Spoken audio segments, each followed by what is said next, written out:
Olá, galera! Essa semana eu vou trazer para vocês uma discussão de suma importância sobre educação médica, sobre a expansão das escolas de medicina, a qualidade do ensino e no que isso impacta na saúde. No dia 6 de janeiro de 2018, o Dr. Drauzio Varella, em sua coluna no jornal Folha de São Paulo, publicou um artigo de opinião sobre a expansão das escolas médicas, a qualidade de ensino e a possibilidade de um exame de ordem para comprovar a qualidade da formação médica e permitir que os médicos exerçam a sua prática. Então, o Dr. Drauzio inicia dando um pouco do que é o panorama das escolas médicas no Brasil. No Brasil já são mais de 300 escolas médicas, somos o segundo lugar no mundo em número de escolas médicas, só perde para a Índia. A Índia que tem 6 vezes a população brasileira. Então dá para perceber aí uma desproporção muito grande entre a quantidade de escolas médicas e a população. A gente está na frente de países como China e Estados Unidos, que tem uma população bem maior que a nossa.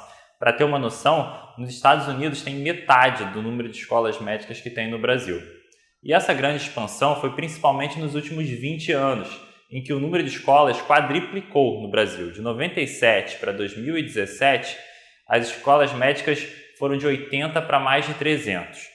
Mas apesar de a gente ter tido esse grande número, essa grande expansão de escolas médicas no Brasil, essa expansão não foi acompanhada por um aumento na qualidade do ensino. O Brasil ainda tem um déficit muito grande em bons profissionais da área de licenciatura para os cursos de medicina. Formam-se muito poucos professores. Os médicos não estão habituados a terem curso de pedagogia ou temas de pedagogia durante sua formação e tão pouco após a graduação. Além disso, a infraestrutura dessas unidades de ensino também é bastante deficitária. Isso acaba impactando diretamente na qualidade do profissional que está sendo formado por essas escolas. Aliado a isso, não há exames que impeçam alunos com preparo inadequado exercer sua profissão. Então, gente, qual é a grande deficiência dessas escolas médicas e que o Dr. Drauzio Varella conseguiu traduzir muito bem para a gente? A primeira delas é a deficiência de hospitais e escolas.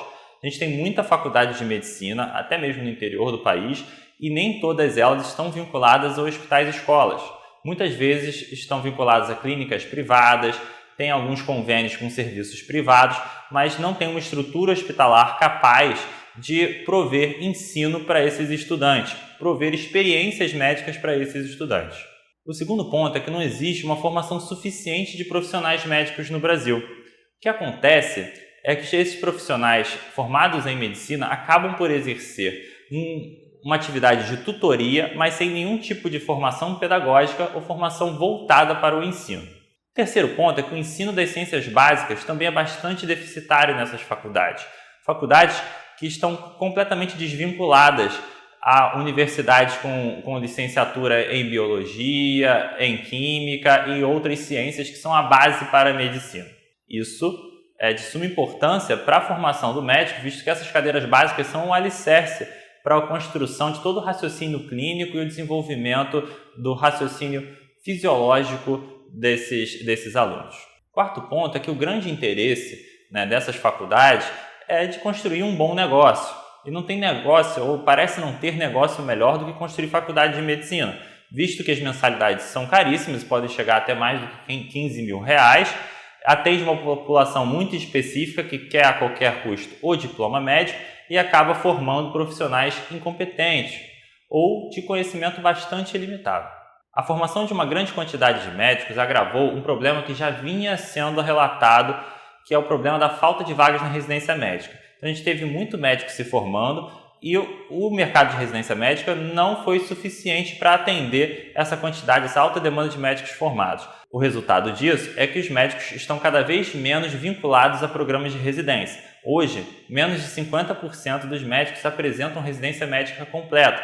E a residência, a gente sabe que é fundamental para esse médico recém-formado ganhar experiência e conhecimento. Então, o Dr. Drauzio, ele consegue argumentar muito bem e traduzir o que ele chama de um paradoxo na formação médica. Segundo as próprias palavras do Dr. Drauzio, os melhores alunos investem mais 5 anos além da graduação na residência médica. E uma legião de médicos com menor preparo vai atender gente doente. Então isso resume bem esse quadro em que uma minoria acaba por se especializar e construindo uma carreira sólida, enquanto uma maioria acaba entrando no mercado de trabalho ainda sem um preparo adequado.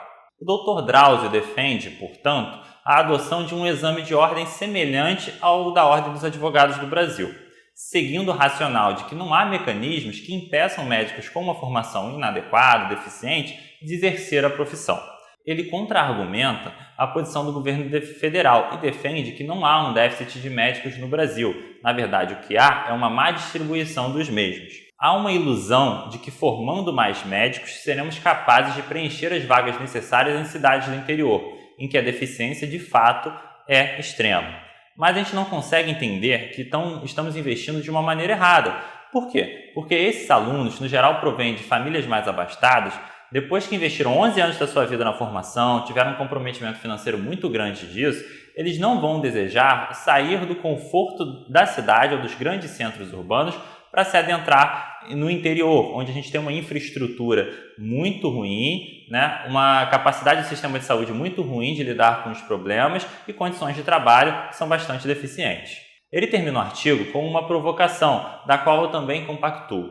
Não conheço um médico que não seja a favor de um exame profissional, que não esteja preocupado com a qualidade do ensino médico no país. É lógico que a gente não pode limitar todas as medidas para melhorar a educação médica no país a um exame de ordem. Não pode achar que o exame vai ser o suficiente para termos médicos melhores. A gente com certeza vamos ter menos médicos podendo exercer a profissão e com certeza teremos um incentivo para esses que não passarem na prova e que não estejam autorizados, estudem e melhorem de qualidade para aí sim terem o direito de exercer a profissão. Mas não pode ser o único investimento. Tem que se investir em escolas médicas, tem que se mudar totalmente a mentalidade da formação médica no país. Com certeza, um exame de ordem deve ser considerado como uma estratégia viável para aumentar a qualidade do profissional atuante e melhorar assim os serviços de saúde. Então, galera, qual é a opinião de vocês? Deixem seus comentários aqui embaixo, não deixem de compartilhar e se inscrever em nosso canal para receber mais vídeos como esse. Até a próxima!